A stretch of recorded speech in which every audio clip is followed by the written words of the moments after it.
이번 주간은 동족 상징인 6.25 전쟁이 일어난 지가 74주년, 벌써 74년이 됐습니다. 그 날이 있는 주간이 바로 이번 주간이죠. 이런 주간을 생각하면서 저희 마음속에 맨 먼저 떠오르는 것이 합력하여 선을 이룬다. 우리가 많이 즐겨 사용하는 그런 말들이죠. 아무리 비극적이고 아무리 절망적인 상황 속에서도 속에서 출발된 일이라 할지라도 지혜롭고 슬기롭게 잘만 극복하면 역전의 열매를 맛볼 수 있다라고 하는 사실을 우회적으로 표현한 그런 말씀이라고 생각합니다. 6.25 전쟁으로 인해서 우리나라는 세계 가운데서 가장 불행한 나라가 되었다고 했지요. 전 국토가 전쟁으로 인해서 쑥대밭이 되었습니다. 가장 가난한 나라, 가장 소망이 없는 나라로 전락해 버렸다는 것입니다. 이러한 전쟁으로 인해서 우리의 부모님 세대, 아니 우리들 가운데도 이 세대를 살아왔던 그런 어르신들이 계실 거예요. 얼마나 어렵고 얼마나 힘들고 소망이 없는 그런 나날들이었습니까? 소설가 조정래 씨는 한강이라고 하는 그의 장편 소설을 통해서 그 전쟁 6.25 전쟁과 그 후 세대들에 대해서 우리나라 보통 사람들이 감당해야 됐던 일들을 아주 소상하게 현장감 있게 기록해 놓은 것을 본 적이 있습니다. 혹시 여러분들 6.25 전쟁이나 아니면 또 그 후 세대들 우리 백성들이 살아왔던 그 현장들을 우리가 맛보기를 원한다면 꼭 한강이라고 하는 책을 한번 읽어볼 것을 추천합니다. 그 시대 우리 부모님들은 사람이지만 사람이 아닌 짐승과 같은 그런 삶을 살아야만 했습니다. 그럼에도 불구하고 우리의 부모님들, 우리의 선배들은 그 시대를 잘 견뎌냈습니다. 그들은 자신들의 삶보다는 자녀들의 미래 세대를 위해서 아낌없는 헌신과 아낌없는 희생으로 오늘 우리나라를 있게 하는 초석이 되었던 그런 것을 우리는 기억합니다. 그 중에서도 또 하나 누구도 부인할 수 없는 한 가지 사실이 있습니다. 그 중심에는 우리 한국 교회가 서 있었고, 한국 교회는 소망 없는 백성들에게 오늘을 이기고 내일의 소망을 담는 메시지를 통해서 희망을 잃어버린 백성들에게 희망이 되었고, 하나님이 공급해 주시는 은혜와 축복의 통로가 되었던 것, 우리는 기억할 수 있습니다. 제가 오래전에 우즈베키스탄이라고 하는 그런 나라에서 선교하시는 선교사님을 모시고 부흥회를 한 적이 있었습니다. 이 선교사님이 간증하는 가운데 자신이 우즈베키스탄 선교를 하는 중에 잠깐 우리나라에 볼 일이 있어서 귀국을 하게 되었다는 겁니다. 비행기 안에서 그가 우리나라의 상공을 내려다보는데 굉장히 특별한 그런 장면을 하나 목격하게 되었대요. 그 장면은 우리나라의 밤하늘을 비추는 특별한 빛이 아주 돋보였는데, 그 빛이 무엇인가 하니 십자가 종탑에 네온 사인 불빛이었다는 것입니다.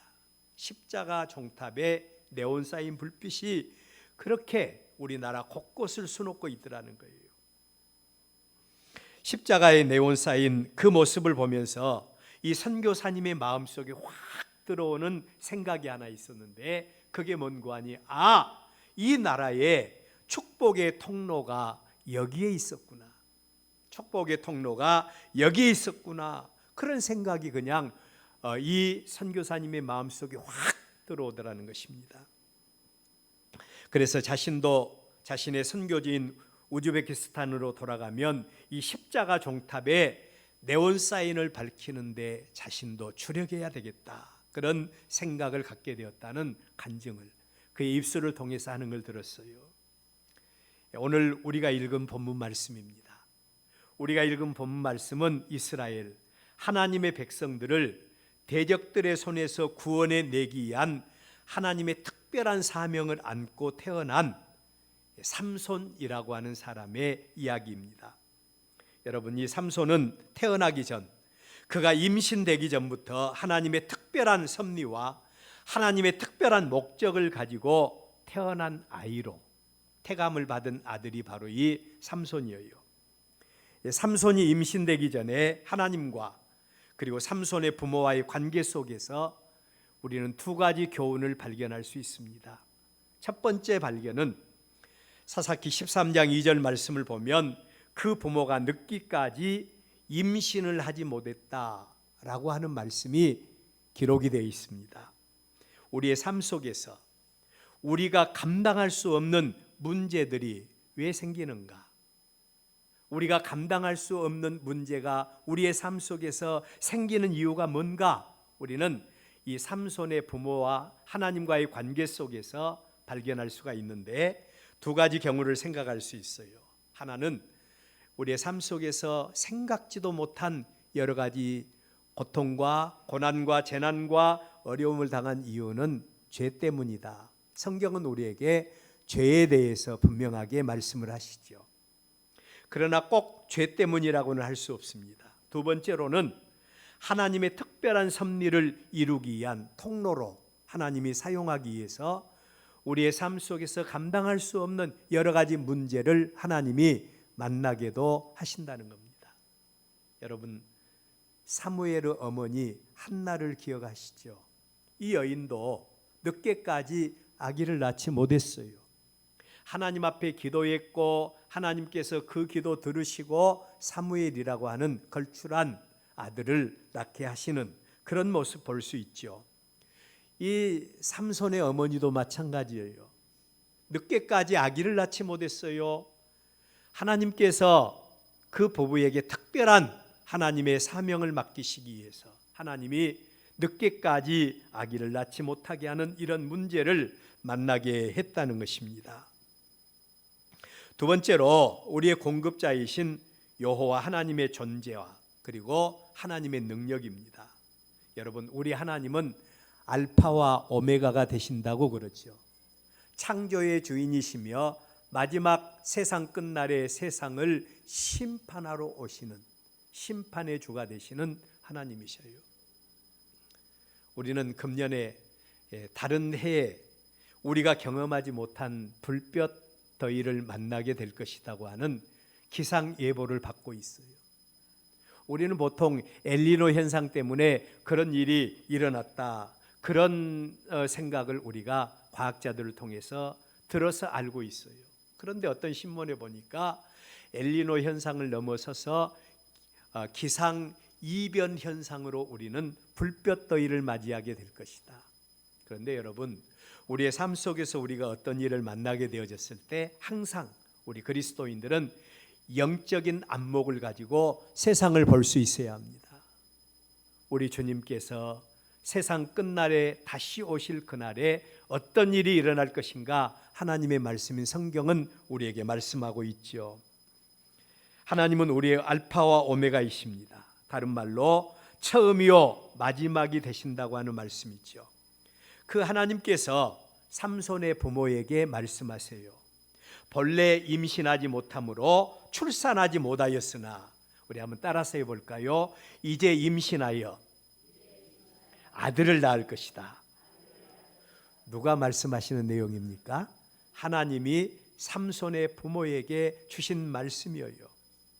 그들이 이제까지 임신하지 못함으로 출산하지 못했습니다. 그러나 하나님께서 내가 하겠다, 내가 이제 내게 임신하게 해서 아들을 낳게 하겠다는 겁니다. 그리고 그 아들이 삼손입니다. 이러한 삼손이었기에 삼손은 태어나면서부터 특별한 아들이었습니다. 성장하는 과정 속에서도 하나님의 특별한 은혜가 함께한 아들이었어요. 여러분, 이러한 삶의 배경들은 삼손으로 하여금 두 가지 착각을 일으키게 합니다. 두 가지 착각을 일으키게 하는데, 첫 번째 착각은 워낙 어려서부터 하나님의 은혜로 사는 사람이었기에 하나님의 은혜를 아예 자신의 소유물로 인식하고 살아가는 그런 착각을 했어요. 하나님의 은혜로 사니까, 하나님께서 그와 함께 해주셨으니까, 태어나면서부터 지금까지 단 한 번도 하나님의 은혜를 받지 못한 적이 없으니까 모든 은혜를 자신의 당연한 소유물로 인식하면서 살아오는 그런 착각을 했다는 거예요. 또 하나의 착각은 하나님의 은혜가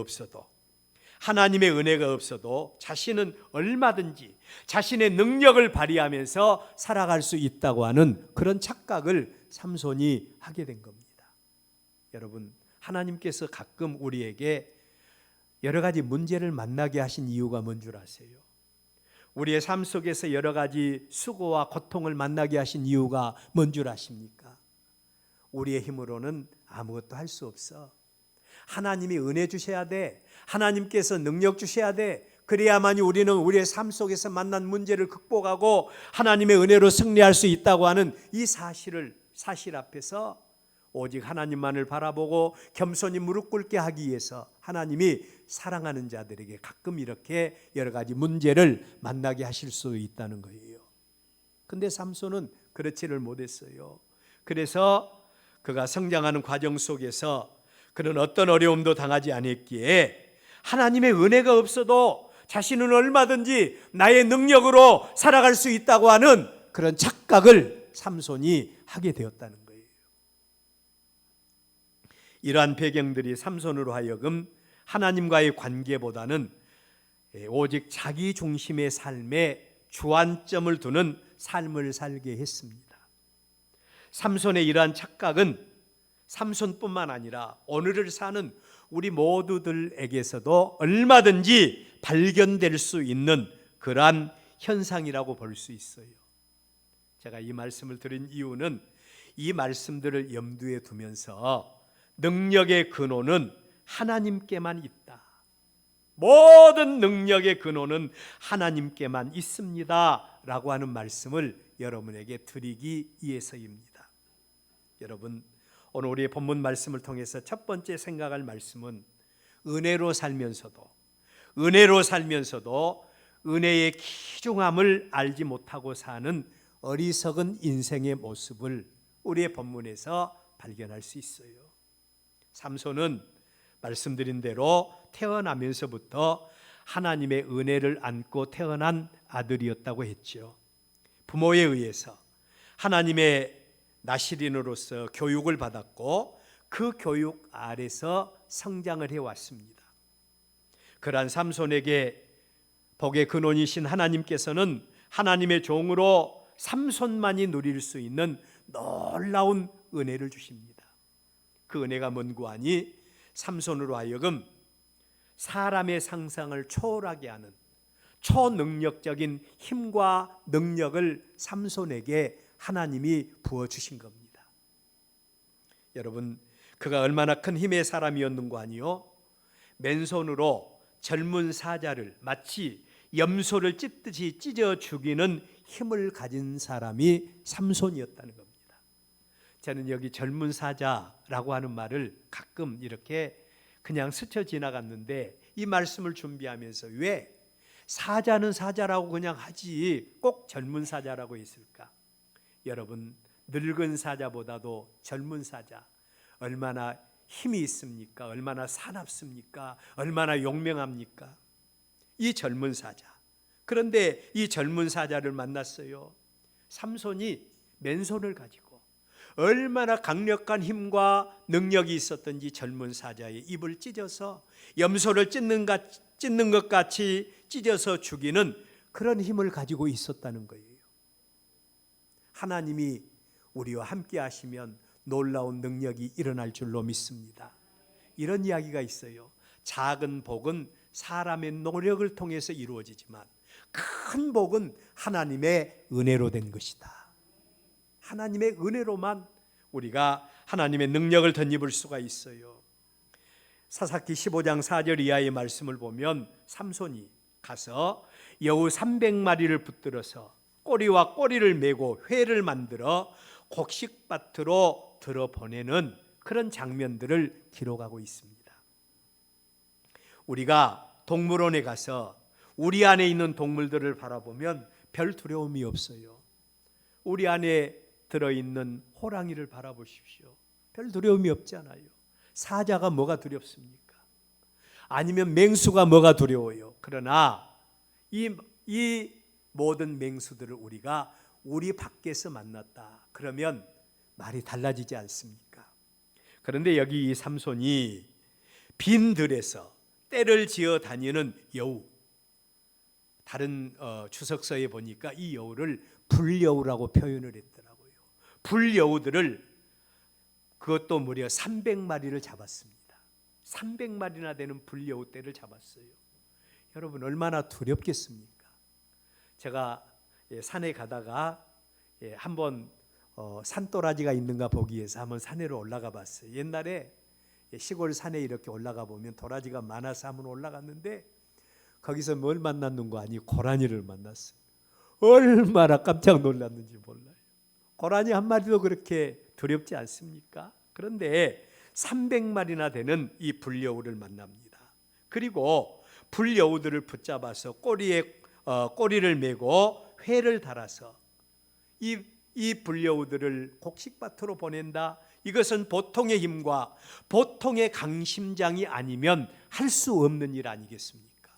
그런데 하나님께서 이 삼손에게 얼마나 큰 힘과 그리고 강한 심장과 능력을 주셨든지 300마리나 되는 이 불여우들의 꼬리와 꼬리를 묶어서 해를 달아서 곡식밭으로 보내는 이런 일을 행하였다고 성경은 기록하고 있어요. 사무엘상 사사기 15장 16절 이하의 말씀에도 보면 삼손이 블레셋 군사들을 만납니다. 삼손을 붙잡기 위해서 무려 1000명이나 되는 블레셋의 젊은이들, 군인들이 일어났고 그리고 삼손에게 다가옵니다. 이때 삼손이 나귀 턱뼈 하나를 가지고 블레셋 군대의 1000명의 군대를 물리치는 이런 놀라운 역사를 성경은 우리에게 기록하고 있습니다.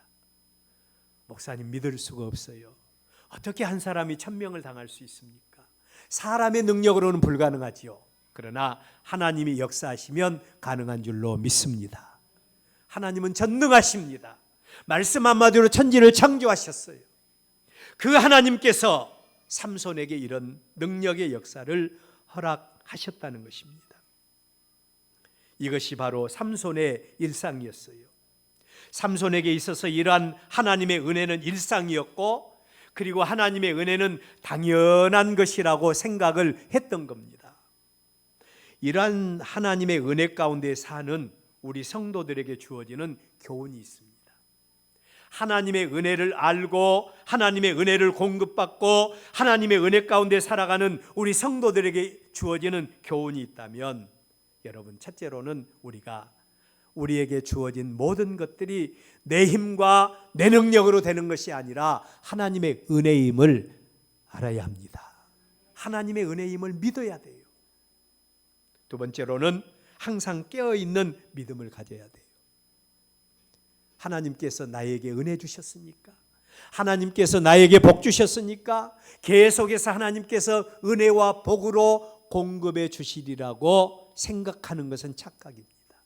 그러므로 우리는 항상 하나님의 은혜와 하나님의 복에 깨어있는 믿음을 가져야 돼요. 계속해서 공급하시는 하나님의 은혜와 축복을 위해서 하나님과 항상 우리는 건강한 관계를 가져야 합니다. 무엇이 하나님을 영화롭게 하고 무엇이 하나님께서 영광 받으시고 무엇이 하나님께서 우리에게 복 주실 일인지 항상 우리는 깨어 있으며 건강한 관계를 가져야 해요. 우리가 살고 있는 세상, 우리가 살아가야 할 세상은 산과 골짜기와 같다고 성경은 말합니다. 또 하나님의 말씀인 성경은 이 세상을 고해와 같은 곳이라고 말합니다. 이러한 세상이기에 날마다 순간마다 우리에게 어떤 일이 일어날는지, 우리의 삶 속에 어떤 일을 직면하려는지 우리는 알 수가 없다는 거예요. 참으로 어이없는 일을 어떤 사람이 만났어요. 부산에서 일어난 일인데 신문에 나온 기사입니다마는 어떤 사람이 50대가 세상을 살기가 싫었던 모양이에요. 그래서 아파트에서 투신을 합니다. 하필이면 그 밑을 지나가던 80대 노인을 이 사람이 덮쳐버렸어요. 그래서 두 사람 다 그만 사망에 이르고 말았다고 하는 그런 이야기예요. 얼마나 청천벽락과 같은 그런 모습입니까? 이런 일들이 이 노인에게만 있으라고 하는 법이 있겠어요? 우리가 살아가는 삶 속에서, 우리가 살아가는 세상 속에서 우리는 얼마든지 어처구니 없는 일들, 청천벽력과 같은 그런 일들을 우리는 얼마든지 만날 수가 있습니다. 하나님의 은혜가 없이는 살 수 없는 곳이 바로 이 세상이라는 겁니다. 이러한 세상에 대해서 하나님은 그의 백성들에게 뭐라고 말씀하시는 거 아니? 임마누엘, 내가 너와 함께 하겠다. 하나님께서 함께 해주시고 하나님의 임재를 믿는 하나님의 거룩한 백성들의 고백이 있지요. 여호와는 나의 목자시니 내가 부족함이 없으리로다. 이런 고백이 우리의 마음속에, 우리의 삶 속에 넘쳐날 때 우리는 건강한 하나님의 백성의 삶을 살아갈 수가 있는 겁니다.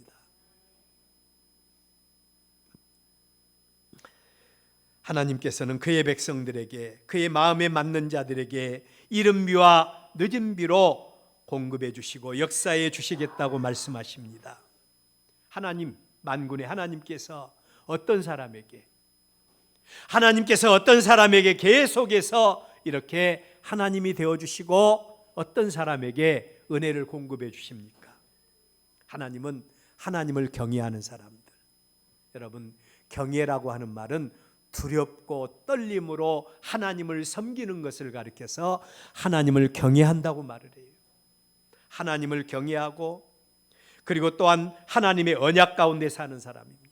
하나님의 말씀을 듣고 한 귀로 듣고 한 귀로 흘러버리는 것이 아니라 하나님의 언약의 말씀을 품고 하나님의 말씀대로 살며 공급하시는 하나님의 은혜에 대해서 교만하지 않고 겸손히 나의 나 된 것이 하나님의 은혜라고 고백하며 하나님의 은혜를 아는 사람, 날마다 순간마다 하나님의 은혜를 갈망하며 사는 이런 자들에게 하나님께서는 그들이 하나님이 되어주시고 계속해서 그들에게 은혜를 주신다는 사실이에요.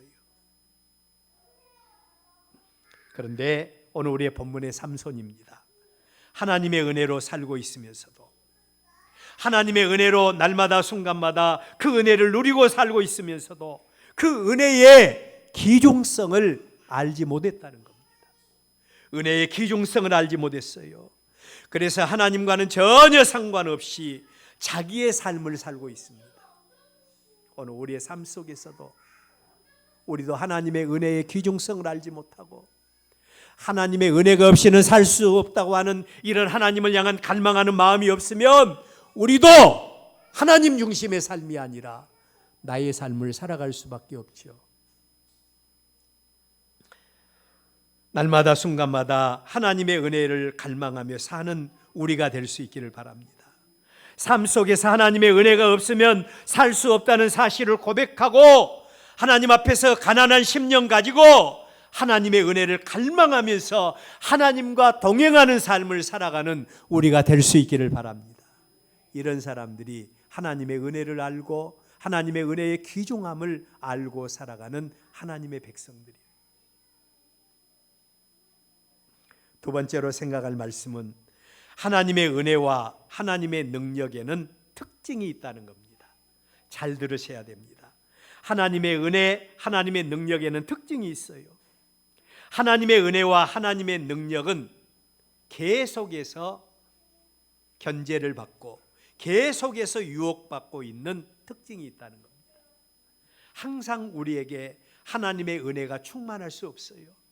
항상 우리에게 하나님의 은혜가 계속적으로 고인물과 같이 고여 있을 수는 없다는 겁니다. 하나님의 은혜와 능력은 견제받고 유혹을 받습니다. 하나님과 우리와의 사이에 누가 존재합니까? 공중권세 잡은 자, 하나님과 우리와의 관계를 파괴하기 위해서 노심초사 하고 있는 자, 사단 마귀가 있고요. 범죄 타락한 우리의 육신의 정욕이 우리로 하여금 하나님의 영광에서 떠나도록 항상 우리의 마음을 현혹시키고 미혹합니다. 조금만 방심하면 하나님의 영광에서 떠나 육신의 일락과 자신의 삶을 살아갈 수밖에 없도록 우리를 미혹하고 유혹하는 것이 사단 마귀요 우리의 육신의 정욕이에요. 이와 같은 은혜의 기중성을 알지 못한 사람들의 특징이 있죠. 하나님께로부터 공급되는 은혜와 하나님의 능력의 자리를 별로 중요하게 여기지 않습니다. 혹시라도 우리들 가운데 하나님의 은혜가 없이 나는 살아갈 수 있다고, 하나님의 은혜가 없이도 우리는 얼마든지 내 인생 경영할 수 있다고 생각하는 이런 성도가 있습니까? 이런 성도들은요, 하나님과의 자리를 별로 귀하게 여기지 않아요. 별로 귀하게 여기지 않습니다. 그리고 은혜와는 상관이 없는 자리, 그리고 미혹받는 자리에 대해서도, 하나님의 영광에서 떠나가게 하고 하나님의 은혜에서 멀어지게 하는 그런 장소에 대해서도 별로 두려워하지 않는다는 거예요. 이 모습이 우리의 모습이 아닌지 점검해야 됩니다. 삼손은 누구보다도 하나님의 은혜를 많이 받았습니다. 누구보다도 하나님의 은혜를 잘 알고 있었습니다. 그리고 지금도 하나님의 은혜 가운데 살고 있습니다. 그런데 그 삼손에게 착각이 있었어요. 은혜로 태어났고 은혜로 살아왔고 은혜를 누리면서 살고 있었기에 은혜의 기중성을 알지 못했다는 겁니다. 받은 은혜에 대해서도 당연하다고 생각을 했어요. 하나님이 나에게 복 주시는 것 당연하다고 생각해요. 그 은혜가 영원할 것이라고 생각을 했어요. 영원할 것이라고 생각합니다. 그런데 여러분, 문제는 그 은혜와 그 하나님의 능력이 이 땅에서는 완성형이 아니라는 겁니다. 하나님의 은혜와 하나님의 능력은 완성형이 아니에요. 이 땅에서 그의 백성들에게 주어진 하나님의 은혜와 하나님의 능력은 우리 한번 따라서 해볼까요? 조건적이다. 하나님의 은혜와 하나님의 능력은 조건적입니다. 그리고 그 은혜와 능력의 관계를 무너뜨리고 파괴하려고 하는 자들이 하나님의 백성들의 주변에, 우리 성도들의 주변에 구석구석 도사리고 있다는 사실을 기억해야 돼요. 그 예가 오늘 우리의 본문의 삼손이에요. 받은 은혜와 받은 능력의 귀중성을 모르는 삼손의 모습, 그는 은혜의 자리보다는 육신의 일락을 좇는 자리를 더 선호합니다. 하나님의 은혜를 아는 사람들은요, 하나님의 은혜를 덧입기 위해서 자신의 생명까지라도 아낌없이 내어놓는 그런 능력이 그들에게는 있어요. 은혜의 기중성을 알지 못한 사람들의 특징은 멀리 보지 못합니다. 눈앞에 보이는 현실과 눈앞에 보이는 일락만을 추구하는 이런 경향성이 그들에게 있어요. 한 번 받은 은혜가 영원하리라고 생각합니다. 자기 죽을 것을 알지 못합니다. 은혜의 기중성을 알지 못한 자들이에요. 반면에 은혜의 능력을 알고 은혜의 기중성을 아는 성도들은 이 세상을 알고 육신의 정욕이 주는 결말이 무엇인가를 알기 때문에, 육신의 정욕이 주는 결과가 무엇인가를 알기 때문에 은혜를 방해하는 모든 것들에 대해서, 모든 것들을 버리는 것을 절대로 주저하지 않습니다. 사도 바울을 우리는 볼 수가 있습니다. 그는 보다 더 나은 하나님의 나라를 기업으로 받기 위해서 자신의 모든 것을 배설물로 여겼던 사람이 사도 바울이죠. 잘 아는 대로 사도 바울은 부잣집 아들입니다. 부잣집 아들이에요. 부모의 기대를 한 몸에 받았던 아들이죠. 그의 아버지는 바리새인이었습니다. 그래서 그 아들을 자기보다 더 나은 바리새인으로 교육시키고 더 나은 바리새인이 되게 하기 위해서 그 아들을 본국 예루살렘 가말리엘 문화에 유학을 보냈던 사람이 사울의 아버지이죠. 이렇게 아버지의 기대를 한 몸에 받은 아들이 바로 이 바울입니다. 그런데 그러한 이 바울이 누구를 만나요? 삼층천 하나님의 나라에서 하나님을 만나게 되고 예수님을 만나게 됩니다. 그리고 그는 이전에 자기 자신을 버리고 예수 그리스도의 복음의 증인이 되죠. 이 바울을 바라보면서 가장 실망했던 사람 누구겠어요? 그의 아버지입니다. 그의 아버지는 그의 아들을 위해서 준비한 모든 유산들을 하나도 남겨주지 않겠다, 하나도 물려주지 않겠다고 그 아들에게 압박을 가했을 겁니다. 그럼에도 불구하고 바울의 고백이 있습니다. 더 나은 하나님의 나라를 기업으로 받기 위해서 바울은 뭐라고 말했는가 하니, 그 아버지가 자기에게 물려주겠다고 하는 모든 유산들에 대해서 그 유산을 포기해야 되는데 어떻게 해야 되겠습니까? 인간적으로 볼 때 쉽게 포기할 수 없지 않아요. 그러나 사도 바울은 더 나은 하나님의 나라를 기업으로 받기 위해서 이 모든 것들을 배설물과 같이 버리기로 작정했다라고 성경은 기록하고 있어요. 여러분, 은혜의 기중성, 능력의 기중성을 알고 있었기에 오직 하나님과의 건강한 관계를 갖기 위해서 사도 바울은 평생 영적인 싸움을 싸웠고 부르심의 상을 위하여 달려가는 운동선수와 같이 최선을 다하는 삶을 살았던 사람이 바울이라고 성경은 우리에게 보여주고 있습니다. 이러한 자들에게 사단 마귀의 어떤 미혹이나 사단 마귀의 어떤 유혹이 통하겠습니까? 그런데 오늘 우리의 본문의 삼손을 바라보십시오. 그는 은혜의 자리, 능력의 자리가 아니라 엉뚱하게 육신의 정욕과 또한 집요한 유혹과 미혹이 있는 그 자리에 빠져버렸어요. 그리고 마지막 은혜와 능력의 비밀을 발설하게 됩니다. 모든 은혜의 비밀을 빼앗겨버리는 안타까운 장면을 우리의 본문은 그대로 보여주고 있어요. 이 땅에서 주어진 하나님의 은혜와 하나님의 능력의 특징이 있다면 완성이 아닙니다. 끊임없이 이루어 나가야 할 조건인 것입니다. 우리의 영적인 싸움은 우리가 예수 믿고 구원받고 하나님의 백성이 된 그 자리에서 멈추는 것이 아니라 우리가 주님 나라 갈 때까지 영적인 싸움은 이어져야 됩니다. 하나님께서 우리에게 주신 은혜, 하나님께서 주신 우리의 능력, 우리의 모든 것들의 특징이 있다면 완성이 아니라 계속해서 이루어 나가야 될 특징이라는 사실을 여러분들 기억하십시오. 마지막으로 삼손의 착각과 그리고 은혜와 능력의 근원이신 여호와 하나님의 역사입니다. 먼저 하나님의 은혜와 하나님의 능력을 누리면서 살고 있었던 삼손의 착각, 여러분들 한번 생각해 보십시오. 워낙 어려서부터 삼손은 하나님의 은혜와 하나님의 능력 가운데서 살았던 자라고 했습니다. 그랬기에 삼손은 자기가 누리고 사는 모든 것들의 근원이 하나님이 주신 것이라고 생각하지 않은 겁니다. 우리 가운데 다른 사람들보다도 더 좋은 직장이나 아니면 또한 다른 사람들보다도 또 더 좋은 사업이나 아니면 다른 사람보다도 물질적으로 더 풍요를 누릴 수 있는 이런 성도가 있을 수 있어요. 또 사랑하는 자녀들이 마음먹은 소원대로 잘 풀려가는 이런 성도가 있을 수도 있습니다. 여러분, 이 모든 것들이, 이 모든 능력의 근원이 누구에게부터 우리에게 온 것입니까? 삼손은 생각하기를 이 모든 능력의 근원이 나의 것이라고 생각을 했어요. 워낙 어려서부터 그가 누리고 살아왔기 때문에 그랬습니다. 우리의 본문 20절 말씀을 주목해 보세요. 우리 20절을 다 같이 한번 읽어볼까요?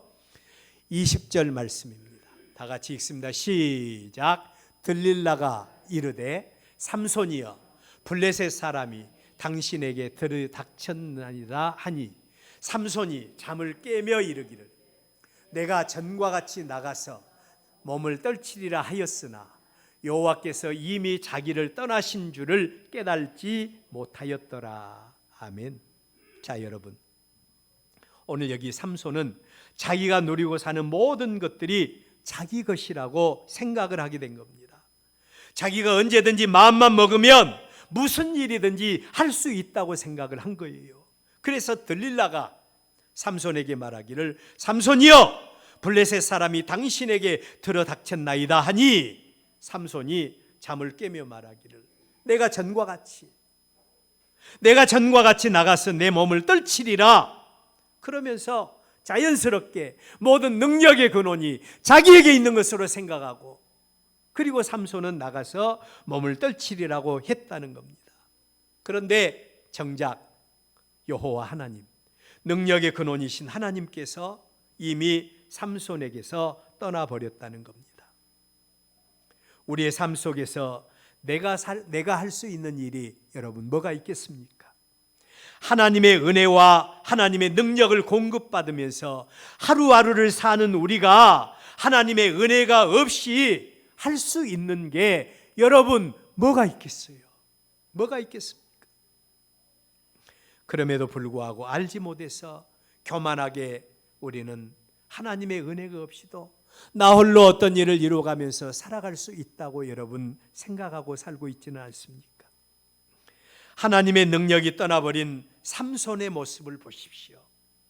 하나님의 은혜가 떠나는 순간에 그가 가지고 있었던 모든 것을 다 잃어버렸습니다.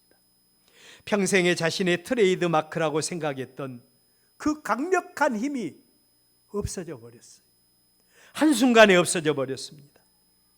대적들 위에 군림하던 자가 대적들의 손에 붙잡히게 된 겁니다.